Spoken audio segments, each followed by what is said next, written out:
February 24th, 2026, 8:14 p.m., Times Square. Heavy rain, neon bleeding into wet pavement. A black leather briefcase sits alone on a metal bench. The digital timer on its handle glows red. 48.00. A man in a gray suit walks away from it. Calm, measured, no hesitation. He doesn't look back. Beside the handle, a handwritten note. Touch this and you die. Protect this and you win. 10 minutes later, someone touches it. 20 minutes later, they're gone. No gunshot, no explosion. Just sudden cardiac arrest in the middle of the most crowded intersection in America. This isn't a robbery. This is the world's most dangerous social heist. Detective Marcus Thorne arrives at 8:41 p.m., NYPD Major Crimes, former Marine, the kind of cop who reads crime scenes like other people read headlines. He studies the victim. No trauma, no injection marks, no chemical burns. Then he checks the smartwatch data. Heart rate spiked to 132 beats per minute, seconds before collapse. Forensics isolates the cash inside the briefcase. $10 million, real, sequential serial numbers, fresh from circulation. But the lab finds something embedded in the fibers. A neural toxin, inert under calm conditions, activated by adrenaline. If your heart rate rises above 100 beats per minute while touching the money, your nervous system shuts down. Clean, silent, clinical. Fear becomes fatal.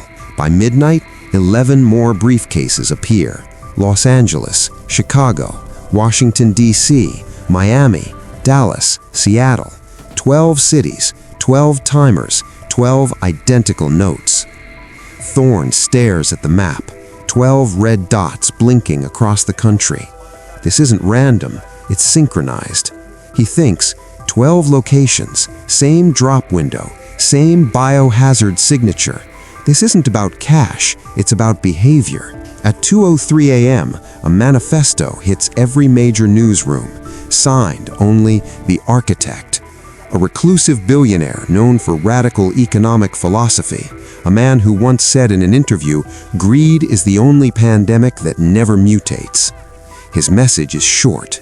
Humanity cannot survive its addiction to currency.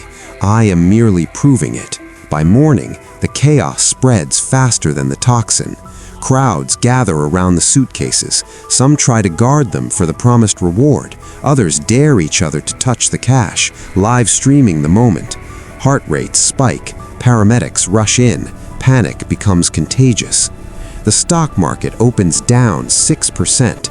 Analysts call it a Black Swan Event. Rumors spread that the money is cursed, that it's foreign sabotage, that it's a government psyop gone wrong. Thorne watches the feeds and feels it. This isn't about killing civilians, it's about overwhelming the system. Every federal agency diverts resources to tracking the briefcases. Facial recognition grids lock onto crowd footage in 12 cities simultaneously. Surveillance networks stretch thin. Thorne mutters under his breath. He's creating noise. Then it hits him. If everyone's looking at the suitcases, what aren't they looking at? Deep inside the U.S. Federal Reserve's secure network, a biometric firewall runs constant facial recognition authentication, normally airtight, but during national emergencies, processing power reallocates to assist federal law enforcement. Right now, that system is overloaded, redirected, distracted by the chaos in the streets. And in that blind spot, the architect executes the real move. Encrypted commands cascade through financial servers, national debt records, treasury obligations, bond registries. Line after line begins to vanish. He isn't stealing money, he's deleting liability. By the time cybersecurity teams detect irregular activity, terabytes of debt data have been wiped clean. Backups corrupted, mirrors erased, centuries of accumulated obligation reduced to zeros. Thorne stands inside a federal command center, staring at a blank ledger where numbers used to define the global economy. He thinks this wasn't a money grab, it was a reset. Outside, the final suitcase timer hits 0. Hazmat teams secure the last case. The toxin is neutralized. Media cycles shift from fear to confusion. Markets reopen to chaos. Debt balances read 0. Governments scramble. Economists call emergency summits. Commentators argue whether it's liberation or collapse.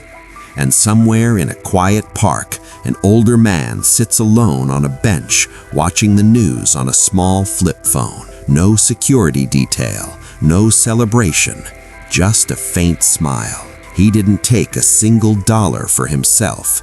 He took something far more valuable. The illusion that the system was untouchable. Detective Thorne knows one thing now. The architect didn't rob America. He stress-tested its soul. And the country failed in under 48 minutes. You're watching Biggest Story. Don't blink, or you're next.